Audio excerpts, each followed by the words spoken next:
shadows where the whispers dwell, always trying to unring the bell. The red road calls a path less known, with haunted streets where the eerie winds moan. Creatures lurking just beyond the light, not just tales spun to frighten the night. The masquerade of ghosts, they walk along in this gritty realm. We're all too young. Take the red road, let the spirits unfold. Follow RezNeck Calkins, let the mysteries be told. Through the dark we'll weave into the unknown. With each step we take closer to home.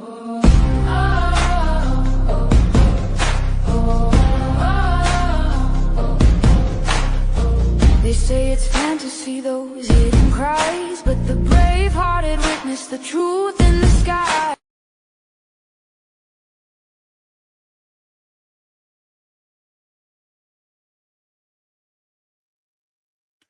Welcome back to another week of Red Road Paranormal with your favorite RezNeck here.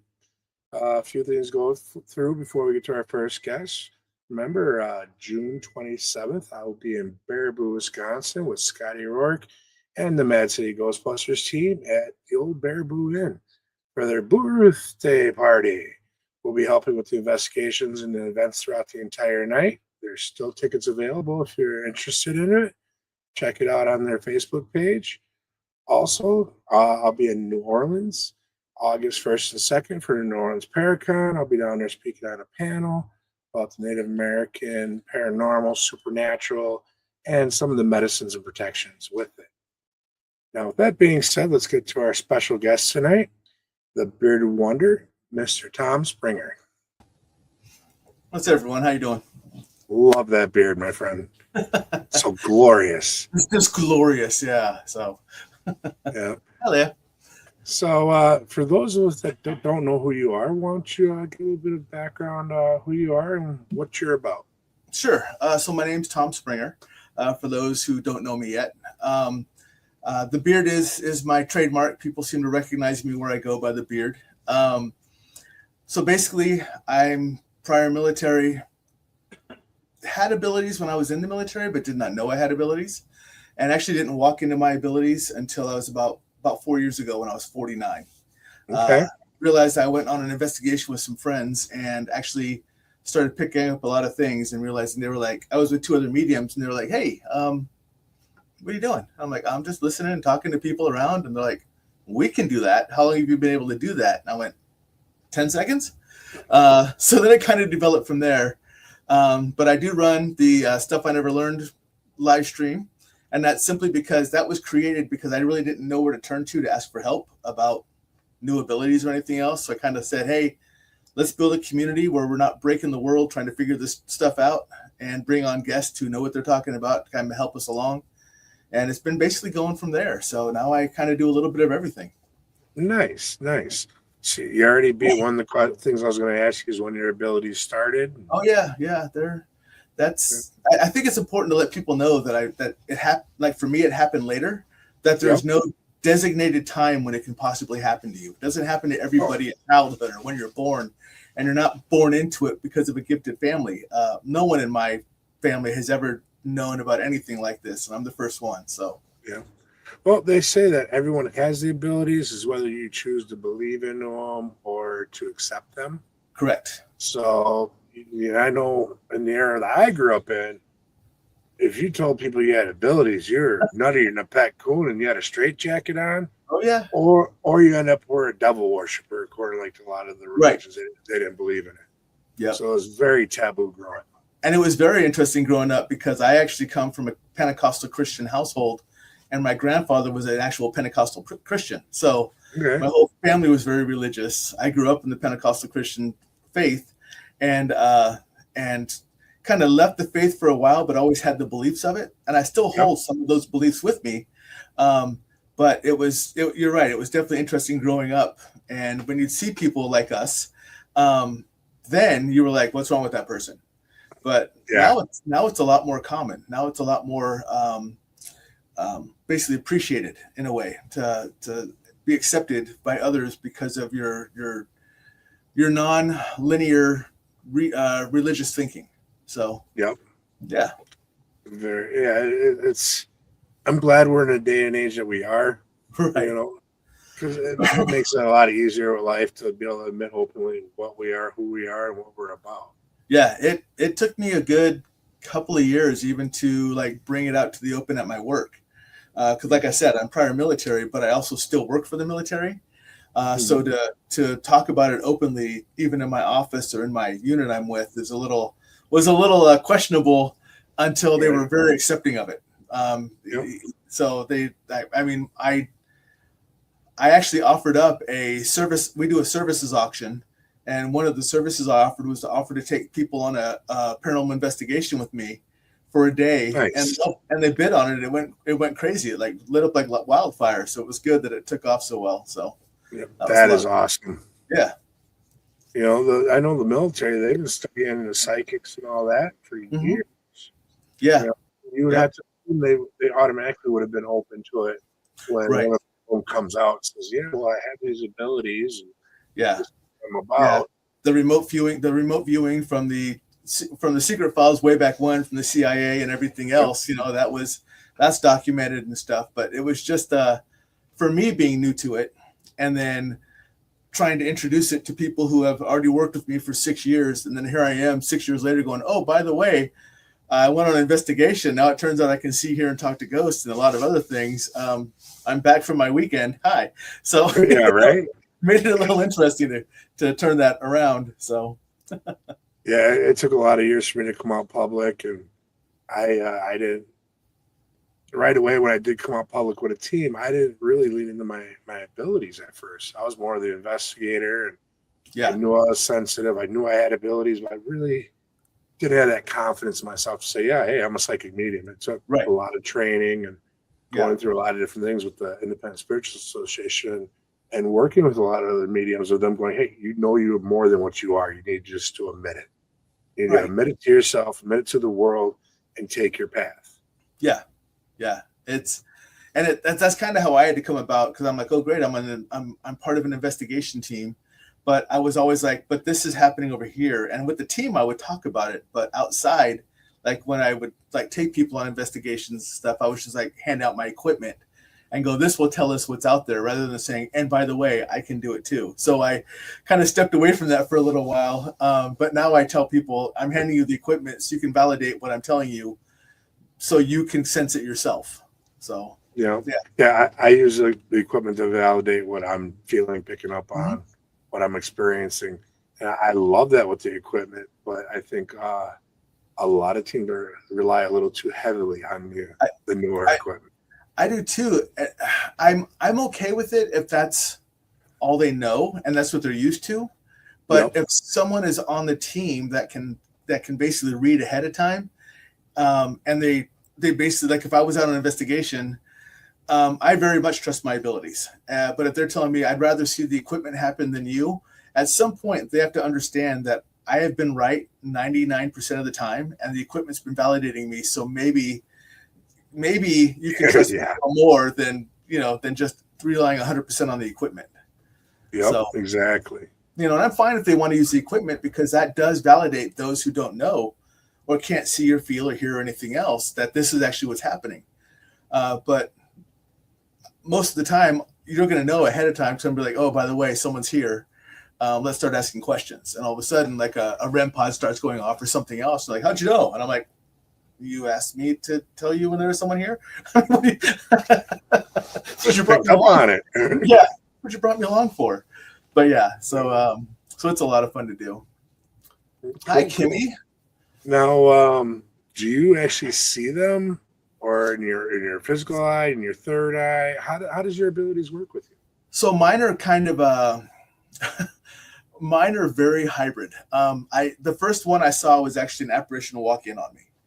So I actually saw her, and she started talking to me, and we were literally with two other mediums, and I started talking to this lady, and they were like, whoa, and we were like on an overnight, like a whole weekend investigation, and we're 10 minutes into this overnight investigation, and we're sitting in the living room getting a game plan together, and I watched this lady walk in, and I'm like, oh, hi, and I start talking to her, and they're like, hold on a second, who are you talking to? And I'm like, well, this lady over there, and they're like, hold on a second, we know she's there because we're mediums and we can sense her, but what do you mean you can see her? And I'm like, I'm literally looking at her, having a conversation with her right now. And they were like, how long have you been able to do that? Like I said, I was like, now?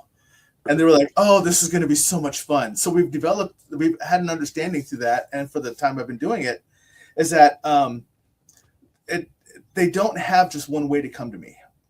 If they want me to see them, I will see them. If they just want to talk, like when I do mediumship readings, I don't get symbols and signs. They're literally talking right into my ear saying, tell them this, tell them this. So I don't have to figure out what a red balloon means for somebody else. That makes it so much easier. It really does. They're like, tell him he's an asshole. Oh, sorry. I don't know if I can. I admit it. I'm a lovable asshole. It's okay. But they're like, so tell him that. And I'm like, okay, great. So, so they tell me directly what I want to say or what they want to say.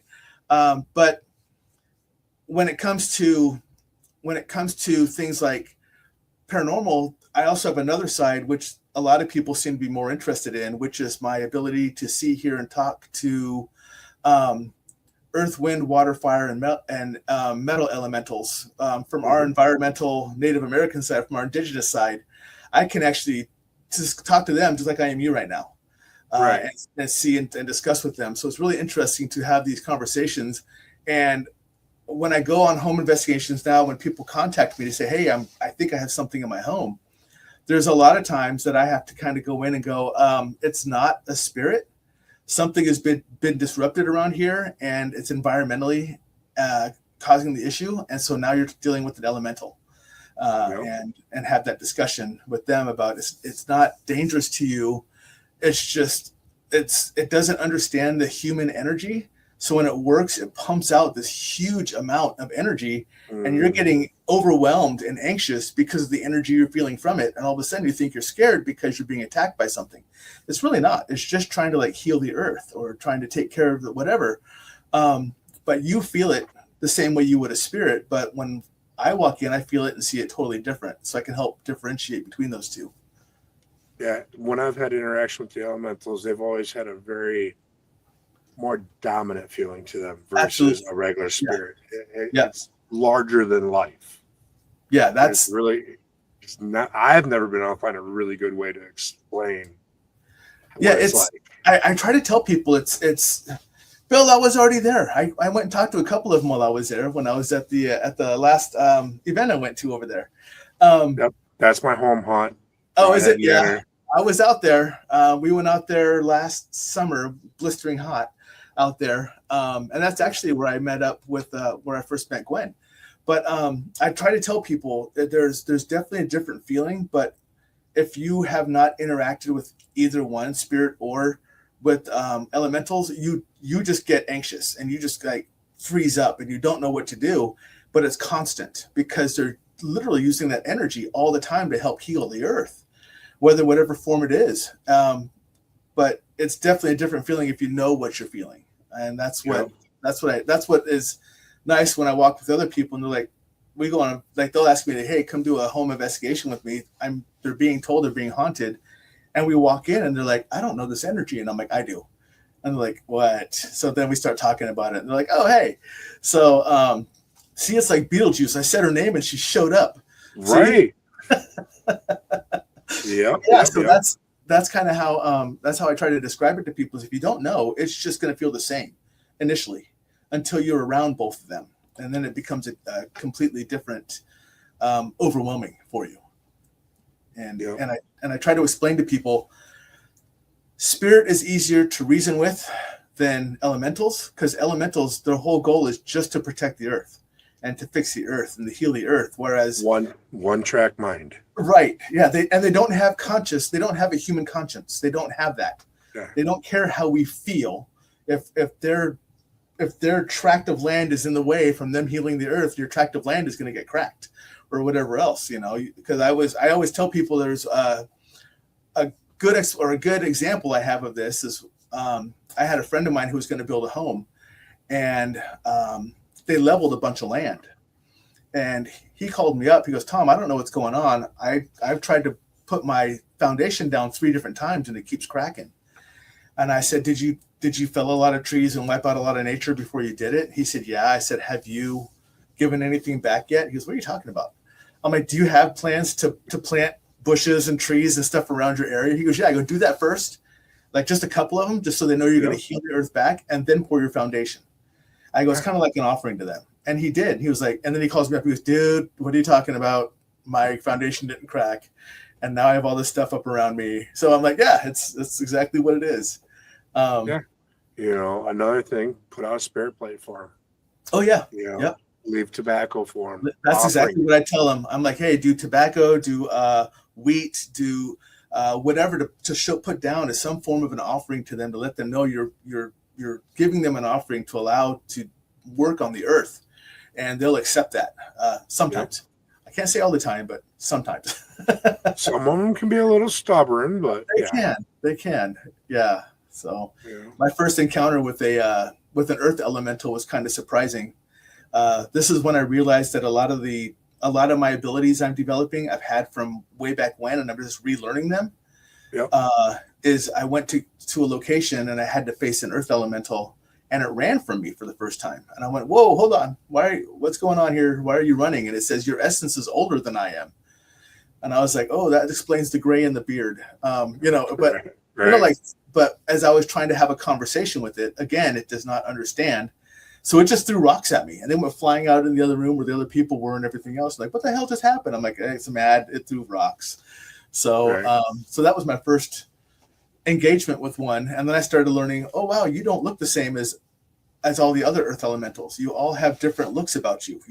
You're basically, I tell people it's like when you look at your family or your cousins or whatever else, or whatever, were people from different parts of the world, that's what they look like. They look like that dynamic. If you're in the mountainous area, they look like large, boulder, rocky types of elementals. If you're in forest, they look like tree elementals, and kind of like a Groot. Right. And it's trying to explain to people how I see them is sometimes a lot of fun to explain. I draw, like, I can't even draw a stick figure. So when I try to draw out what I'm seeing, it looks like a bunch of scribbles. And then I think I somehow add in some letters and numbers, and I don't know how they got in there. And I show them the picture, and they're like, what the hell is that? I'm like, I don't know. So. Well, you know what? Take a blending stump. Once you get it all on the paper, and take that blending stump, kind of work with it a little bit, it'll start giving a little bit of definition to it. And I bet you I didn't think about something will come out of that. Yeah, I didn't think about that. That's a good call. So a little bit of an artist, that's all. Yeah. Again, stick figures, no. We're lucky I can draw letters and numbers correctly. So right. I make doctors proud. My signature does. I've been told for years I should have been a doctor when they look at my signature. Yep. So you mentioned indigenous ways. Are you a member of a tribe? So unfortunately, I have not been able to go back and get my identity proven. But my father passed away when I was very young, when I was 3, and my grandfather already passed away too, and stuff like that. So I haven't found the path to go back to prove my lineage on that. I know I'm 4 different types. I'm kind of a blend from coming up the Trail of Tears. I'm Choctaw, Chickasaw, Cherokee, and Cheyenne, so I'm kind of a blend. Okay. But I'm also Norse, so that's where the weird combination comes in of how I look. The beard and the high cheekbones if I'm not fat, and I tan really easily. But yeah, so it's been a work in progress for me to try to work with like the bureaus, like the native bureaus, to try to see if I can get some assistance and where to go and try to find a lineage path. I know back in the 90s, my sister did a bunch of research on our family, and we were able to date it back to the early 19th century and all that. Mm-hmm. And she did all her research through the National Archives. She actually dug through microfiche. And for those of you that might be young, microfiche are these little plastic cards you put into a thing, and it's almost like a projector, and you read it and you swipe them back and forth to change them out. Yep. But that might be something to look at. And of course, you got all them 23andMe and DNA and family tree things nowadays. Yep. And I think that's where my next path is. Because I'm able to identify, unfortunately, like I said, my mom's side of I know a little better than my dad's. And again, they passed away when I was very young, and I never had a good contact with that side of the family. because he was from another marriage, and so he has other kids.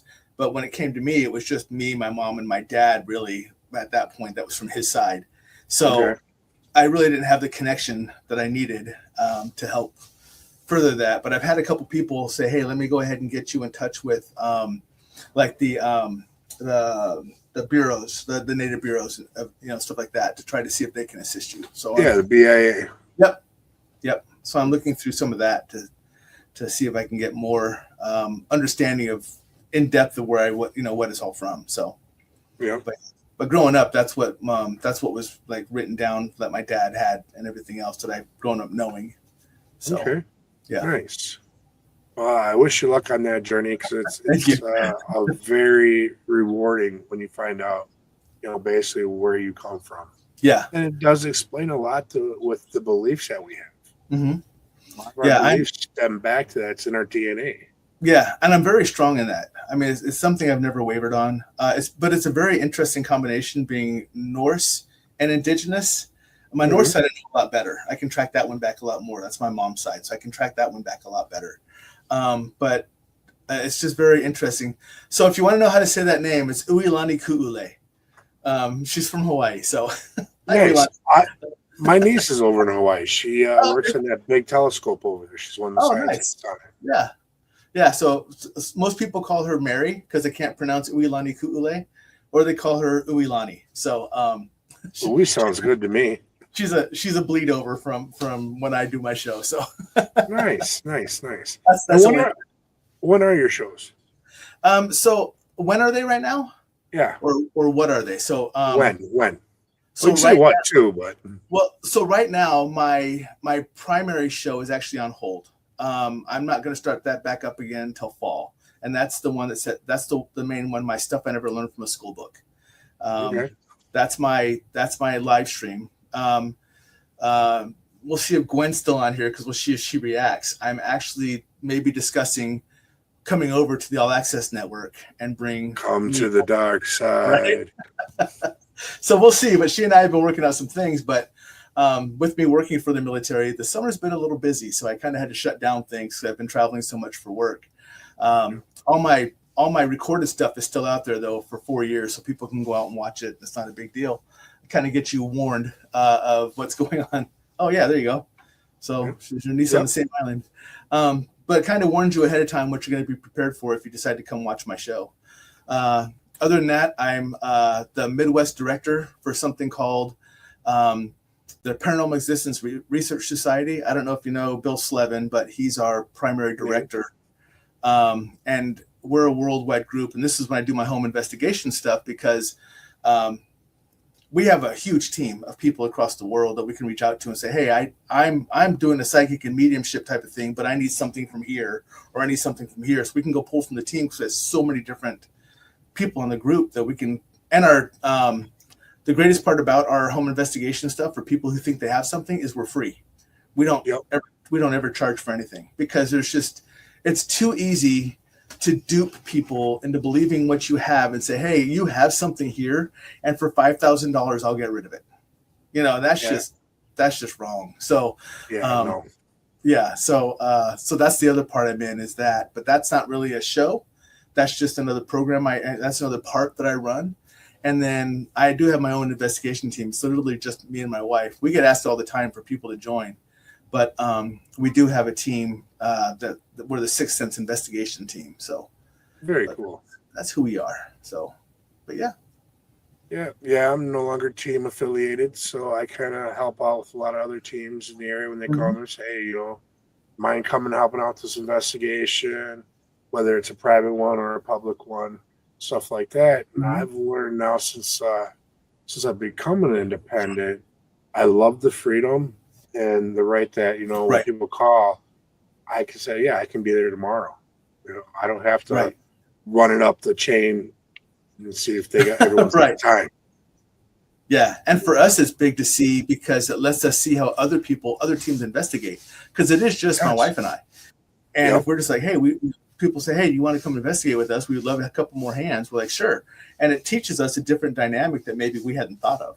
And it also Exactly. teaches them the same thing. Like, oh, you guys do this. That would be a great idea to do. We should start using that. And I mean, I have a hard time with some of the community right now because nothing we do is proprietary. We're all investigating. You know, maybe some of your equipment's proprietary, but investigations. I don't care what you use of mine that I already, you know, that it's a way I do or whatever else. Use it. If it helps you, it helps you. We're all trying to find the same thing. So exactly. it helps you do it. So yeah. I'm not too much of a fan of the community with all the egos. Yep. Just gonna put that out there.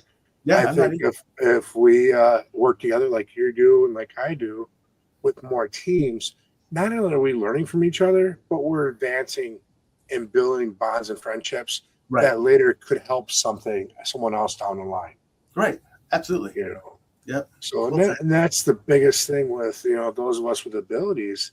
That's our job. We're basically healers. Right. Whether it is you need a word from someone from your past that might be passed away on the other side, or if you need to heal your house healed, if you're having any issues, you know, when we come in and do a clearing, we're healing the land and the spirits that are there and helping them coincide with them. Yeah. Yep. Or remove them if they do not want to play well with others. So exactly. Yeah. Yeah. I'm amazed at how many times, actually, I can't say I'm amazed anymore. I used to be amazed, but how many times I went to someone's home and they were like, oh, I'm haunted. I have a demon. And I walk in and I go, ma'am, that's your grandma. She's just letting you know she's around. So maybe you don't want to get rid of her. She's literally the one playing with the light switch. So you know that she's there. Because you said, hey, give me a sign 3 weeks ago. And she is, and you're not paying attention. Right. You're like, I'm grandma staying here. We're good. A picture flew across the hallway. Well, whose picture was it? Grandma's. Well, maybe she's trying to give you a sign then. Right. Maybe you're trying to fight through something or figure out something and you're looking for help. Yeah.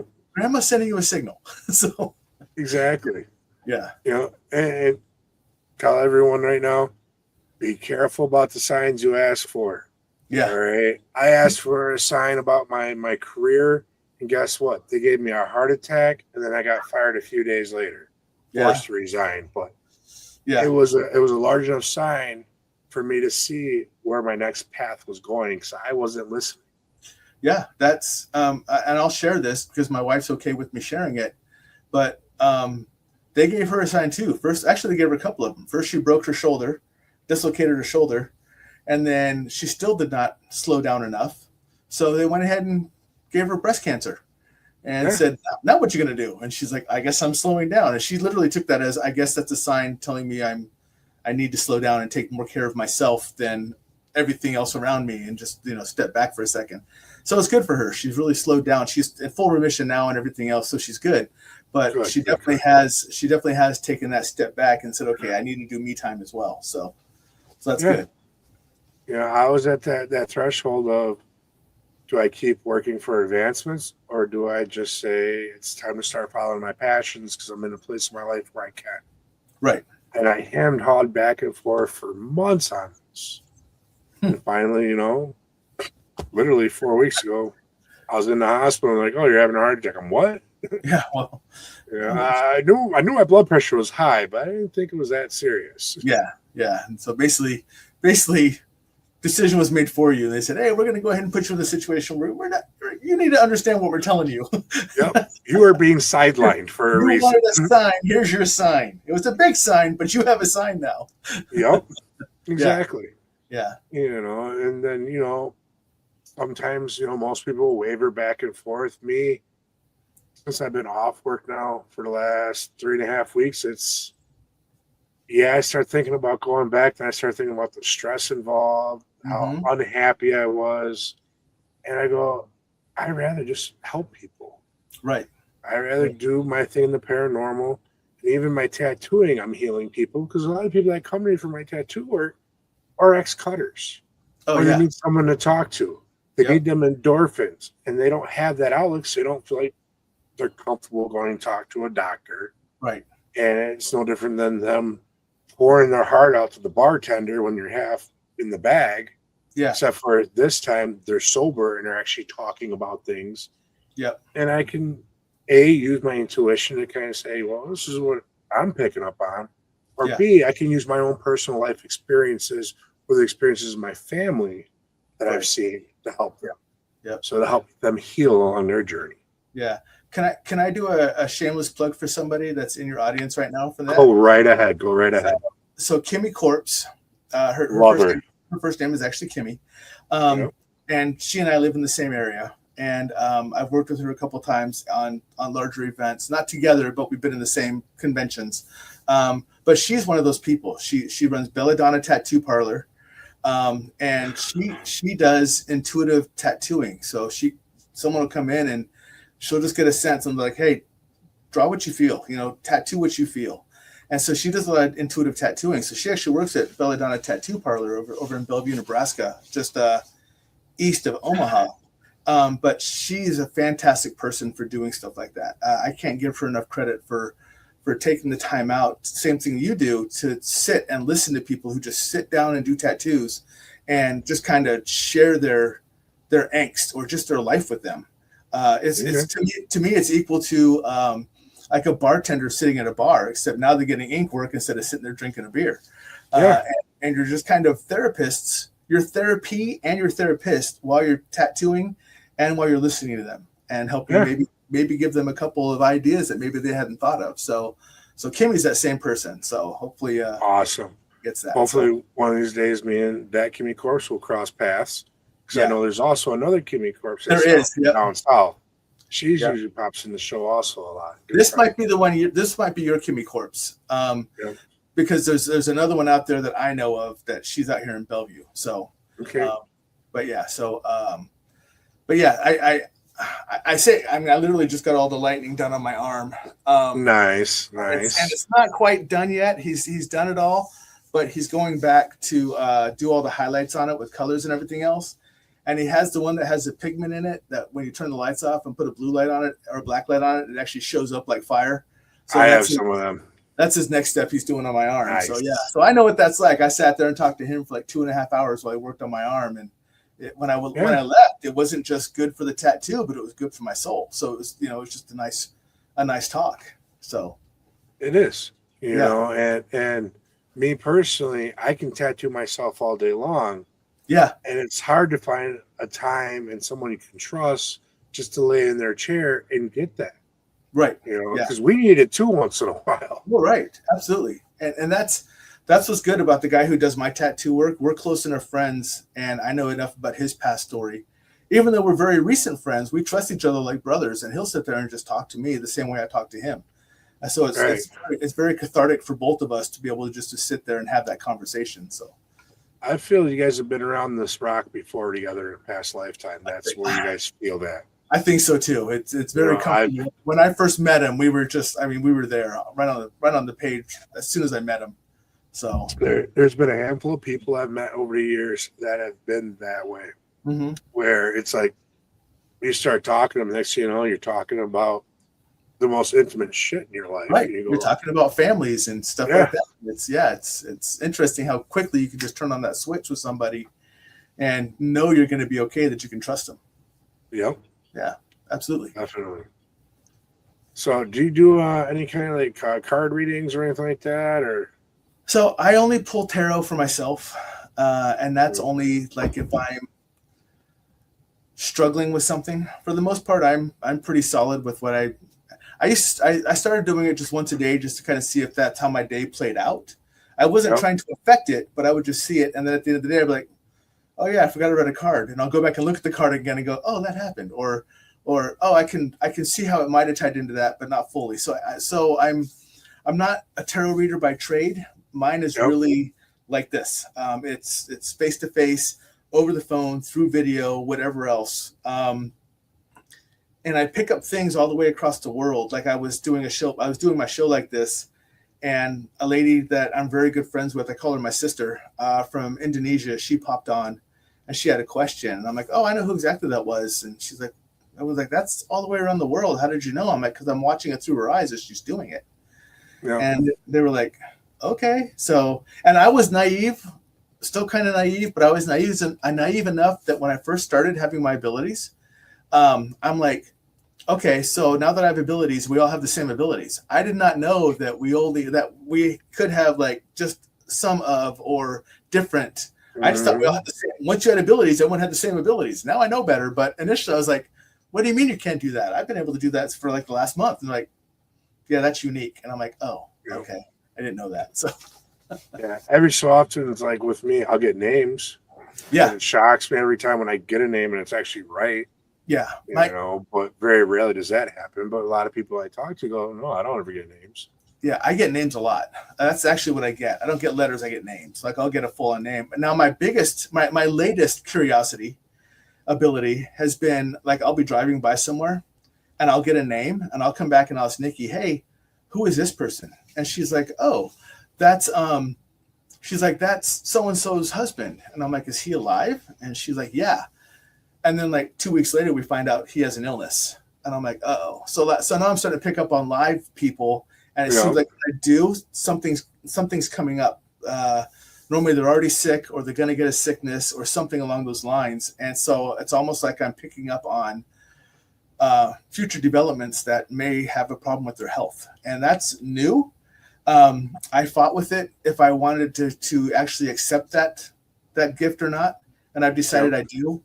It's something I'm fully in on because for me, it's just another way to help somebody out. At least say, hey, look, I don't know if this means anything, but just so you know, I got your name yesterday. Do me a favor, start looking out for yourself over the next couple of weeks, whatever. Just kind of help them prep just in case. But that's a very new situation for me, probably the last 2 or 3 months that I'm starting that. So, yeah. Yeah, becoming a medical intuitive. Yeah, they're still rolling in, and I'm like, oh, man, this is crazy. So yeah, something has to trigger it. Like I can't just sit here. I couldn't have just sat here and gone, hey, Rez, by the way, 4 weeks ago, you were going to have a heart attack. I literally drove by the lady's street she lives on that my wife works with. Yep. And then when I got home, I'm like, hey, I drove by this lady's street. Who is this person? She goes, that's her husband. I didn't know her husband's name. And I'm like, well, I got his name. And she's like, well, he's still alive. And then we found out that he has a sickness that he's going through right now. But so it has to be a trigger going by them or coming in touch with them or something else that triggers a live name. It can't just be a random, I wake up in the middle of the night and go, well, shit, type of thing. It has to be something that triggers it, or I'm near that person or that area or something. So yeah, some randomly every so often I'll get someone that I know in my circle. They'll pop in my head and a message will come up or something, and I'll reach out to them. Hey, are you okay? Yeah. For some reason, I don't know why, but we need to talk. Yeah, I did that with a very well-known person not too long ago. I haven't reached out to her forever, but she was on one of my shows. We kind of chat back and forth like once every couple of months. But it's been a while since I've been working that I probably have reached out to her for like 4 or 5 months. And all of a sudden I reach out to her just to say, hey, thinking of you, hope you're doing fine, everything else. And then it was, hey, I appreciate it. My dad just passed away. How did you know that I needed someone to reach out? And it was just the sixth sense that you just pick up on and say, hey, I need to reach out, at least say hi. Are you okay? Type of thing. And it's amazing how many times we do that because we're so connected just through soul connection or whatever else. But I mean, everyone you come in contact with throughout the day, you are now soul connected for that person, unless you actually separate before you go to bed. And a lot of people understand that. Like I have to separate everybody before I go to bed and say, hey, Rez, I'm talking to you today, but later on tonight, I got to disconnect from you, because if you start feeling anxious or angry or something else, I can still pick up on some of that, and it can cause my mood to go, why am I so angry? What's going on? And it's somebody that I connected with throughout the day, and I'm just not recognizing it. So that energy is still feeding me, or they're still taking on my energy. So, so I think a lot of that comes through to us, that we recognize I got to reach out to somebody and just make sure they're okay. So, there's several different ways to disconnect. I don't know how you do it. One of the initial ways I was originally taught is sort of like brushing yourself off. Imagine your hand being like a knife blade and you're cutting silver cords away from you. Yep. That's all the connections that you've gained over that day. Yep. Mine is simply just visualizing it. Like I basically see myself standing, and then I just have this large basically blade come down and just cut all the way through my entire length of my body. in front of me to separate those cords. And I send back all their energy with love and light every single time. Yep. But then I recall my own as well, saying, this belongs to me now. You can't have it anymore. This is mine. And you have yours back. So, yeah. You know, another way I've learned is visualize that white light that starts within you, and it starts gradually growing outward to the point where basically it bursts out of you. Yeah. You see them cords drop off. You see everything push out of your area. That's another way I've learned to kind of cleanse my house without having to bust out the sage or the cedar right. Stuff like that. Yeah. Yeah. And for the people who know me or even don't know me, a lot of people use the white light. I'm kind of stubborn. And I want stuff to be able to get as close to me as possible without being able to touch me. So my image that I see is literally like a superhero suit pressed up against my body, but it's made of like the golden light of God, and I call it a golden dragon mail that just sits on me. So nothing can penetrate into it, but you can get as close to me as you want to without affecting me. And I'm more than happy to share energy that way. But if I want to let you in, I'll open up a spot. But otherwise, my energy is mine, type of thing. So, and that's the same way I go on investigations, because I want whatever it is to be able to come right up to my face and get this close, and know that it can come have a conversation with me, but there's no way it's getting through my armor. Right.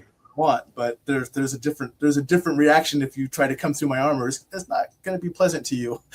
Yep. So, this is my sacred bubble. This is my sacred armor. My space go away. Yes, absolutely. Yep. I know Christina Bloom, my bestie. She describes it as the trailer ball hitch. You know, think about being encased inside of a ball hitch. Yeah, and things are so hard. Think about how much damage they do to us every year. We run into them to our shin all the time. Right? Oh yeah. So that's some of the hardest thing. You're not going to snap a ball in half. No. So that's what she teaches in some of her classes. Hey, picture that around you. Yeah. Yeah. Yeah. So Teresa's doing the same thing I am. She has a shield of energy from her. And it's funny because you can see my back wall. Everything on me is Superman. And that's literally how I see it, is that tight of an armor. So it can come right up to me, but not penetrate me at all. So. Yep. Yeah. Now, have you ever deal with anything real like dark or negative or anything like that? I have. We went to so there's been a couple of times, but one of them I share with people. I don't tell the location. But we went to a location, and we were with two other mediums, and one of them was not supposed to go under. We had one that was doing an Estes method, and the other one was not supposed to go under. She was supposed to be aware with me. And next thing we know, she's talking, and we're like, what the hell? And her eyes are closed. She's completely done. And she's talking, but she's saying stuff like, what are you talking about? And just before that, there was a distraction that happened on someone else so that she can jump into this person. And so the distraction really worked, and it pulled all of her attention away from one of our friends, and she got jumped. And at one point, after we were trying to get it out, she said, I want you. And she was looking at my wife at the time. And my wife goes, me? And her eyes go completely black. And she turns and she looks at me and she goes, no, you. And I went, okay. So I actually grabbed her and I'm like, come on in. And so I felt it come in, but I trapped it at my shoulder. So it couldn't actually, and so I trapped it in my arm. And I went outside and I put it into the ground and I pushed it out. And then she came outside and she was throwing up the black bile. And I mean, she was done for the night. She was just, and that was, that shook us all for quite a while. But someone's like, how did you know to do that? And my honest reaction was, I have no clue. I just knew how to do it. It was your guides. Right. And it was, I think it was between my guides and something I had done in the past, something I learned in the past that was becoming, recognized to me again from a past life. Yep. It was, you can do this. And I was like, okay, well, let's dance. And it was very interesting to come across that, because that was my first time ever dealing with anything. We've seen negative things, but nothing in that negative of a light to where it actually takes someone over and threatens somebody else. Right. We've dealt with things like that. So I put it down into the ground and I basically dissipated into nothing. I gave it back to, let it just go to nothing. And that's something that's one of the other things that I do is I have this. So I have a lot of different abilities, but my greatest one I call the John Coffey effect. So if anyone has watched The Green Mile, whenever he touches somebody, he can kind of get a jolt of what happens to them. One of my greatest abilities that I feel I have is if you're sad, anxious, depressed, whatever, and you need assistance, if I grab a hold of you in a hug with intent, I can help alleviate, maybe not all of it, but a lot of it. And the big part that people don't understand is, and I explain it to them so you will understand, is I never take it into myself. I take it from you and it sits on my armor. And then when I let you go and you're better, then it just dissipates like it never existed into the ether. It just goes nowhere. It just exactly like it never existed. And I've had to help a couple people with that who have just been decimated, and they just could not come out of their funk or whatever else. And it's also really good to go investigations, because I can also recharge your energy like that. I'm like an Energizer bunny. I don't get tired on investigations. So I'll hug people and give them a bunch of energy and like, okay, let's go again. So it's pretty fun to do on investigations. I'm kind of like that too. I know everyone after investigations are, oh, I'm wiped, I'm tired. Yep. I'm wide awake till the next morning. Yeah, that's Yep. I get a little drained during Estes. Well, all I gotta do is step outside, smoke a cigarette, have a soda, and I'm ready to go back in. Yeah. I don't. When everyone goes to sleep, or if we're doing an overnight, I'm the one that's walking the ground still to make sure everything's fine. I've had people wake up and like, "Why are you still up?" And I'm like, "Because you're sleeping." That's literally how I'm definitely a protector. I did it when I was in the military. I've done it for years and years. So when I yeah, she's experienced them. So Uilani got to experience some of them when I was out there with her. But yeah, I'm always that one that walks. I don't sleep, and I don't get tired until I get home. After the investigation's over and I drive however many miles it is to come back home, that's when I'll shut down. But for that whole time, my energy is kicked up because I'm built in as a healer, protector, just to be aware type of person. And that's just how I've always been. Nice. Very cool. So we are getting down to the last, 15 minutes or so of the show. So if you had an opportunity to go anywhere in the world, money not an option, where would you go to investigate? Oh, that's a good one. I get, a lot of people ask me this question, and I never come up with the same answer twice. Well, there's so many good places. Well, right. And my biggest, I have to focus into like with my abilities now. Because when I was in the military, I went to 38 different countries in 8 years. So I've been a lot of places. Right. But without my abilities. Now with my abilities, where would I want to go? Honestly, I would probably not go to like a lot of the normal places. Like everyone wants to go to Ireland or Scotland or, Romania or stuff like that. They want to go to the big known. I would actually probably go somewhere in the Pacific Asian. I might do Japan, which I know is a big one for a lot of people, but I would love to do China. That'd be cool. They've gone through and stuff like that, or even investigate the grounds of like Vietnam or stuff like that, because there's still souls. There's a lot of energy there, right? And that's the kind of thing I'd be interested in, the ones that aren't so common for people to go to, because I think it just resonates a different energy that no one's used to feeling, and I would want to experience something like that. So it'd probably be somewhere along the Pacific area. Okay, now would you be over there just investigating, or would you be trying to help those that want to be cross over?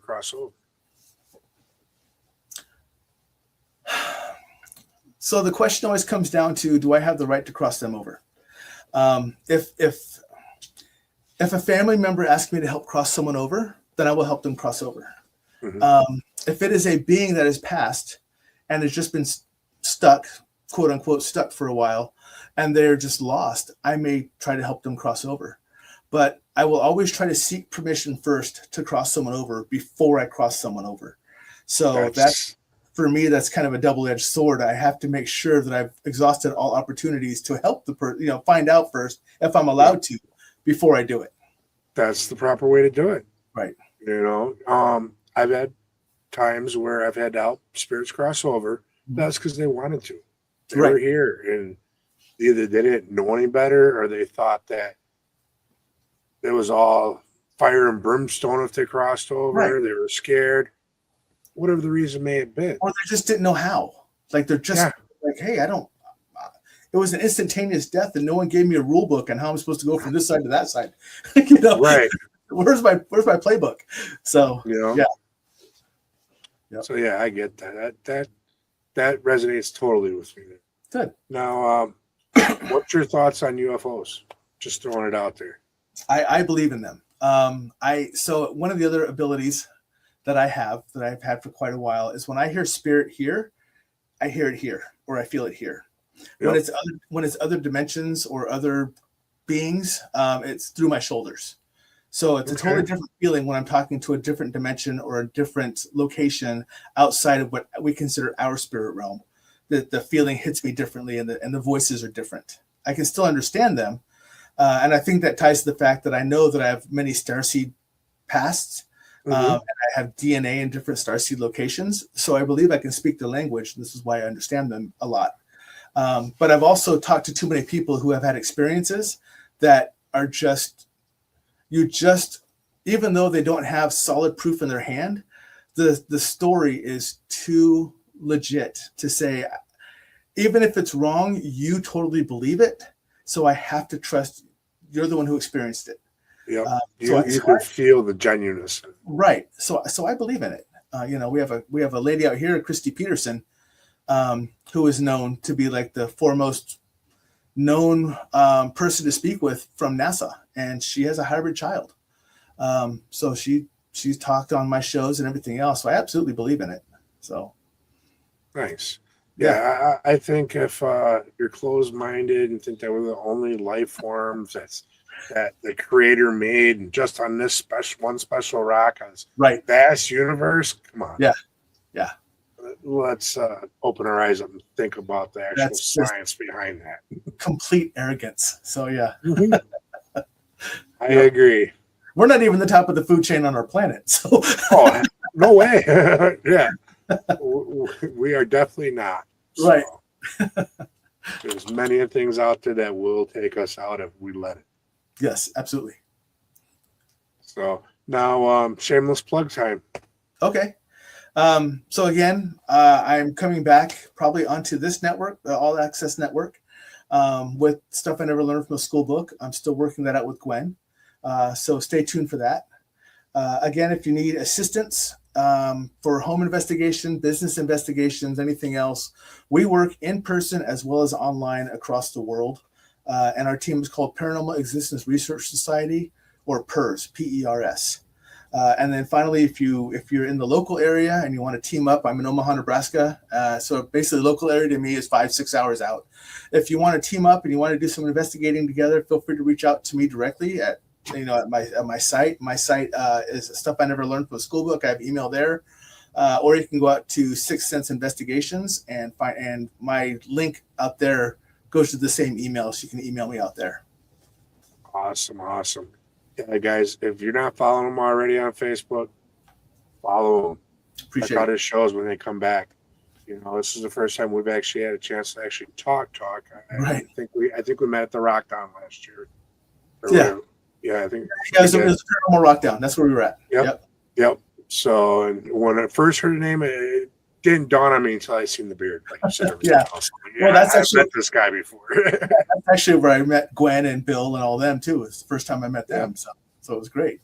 Yeah, so this guy's amazing. So make sure you go follow him, check him out, check his shows out if they come back to the network or wherever they land. Definitely. When you do get your show up and going, I'm available. Let me know. Awesome. I'd love to come on and chat with you some more.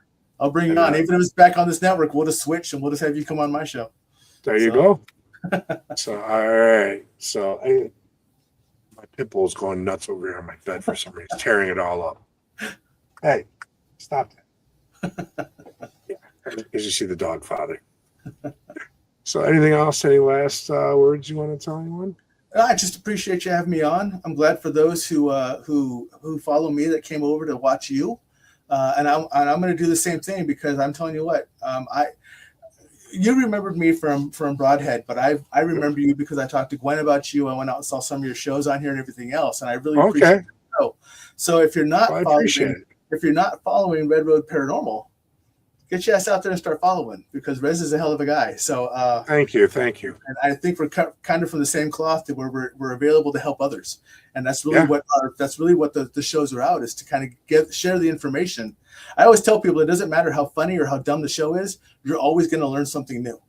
Yes. And so that's what the show is designed for, and it seems like we're kind of cut from the same cloth. So I would recommend the same thing, to have people push to you and start following you as well, if they're not already. Well, I appreciate that. Absolutely. Greatly appreciate that. Yeah, the biggest thing is I want to leave something behind for future generations to learn from, to inspire them, along with helping those that need our help. So I'm feeling this is be a nice little long friendship we got going on here, and I think so. Yeah, I can see us working together in the future, maybe on a few projects. Yep, I would agree. So that sounds like a good idea to me. So, yeah. Well, guys, keep your eyes open. You never know what's going to happen. So other than that, I'd like to say good night. Remember, don't waste your time dreaming your life away. Get out there and live your dreams today. And with that being said, Sean, take us away, please.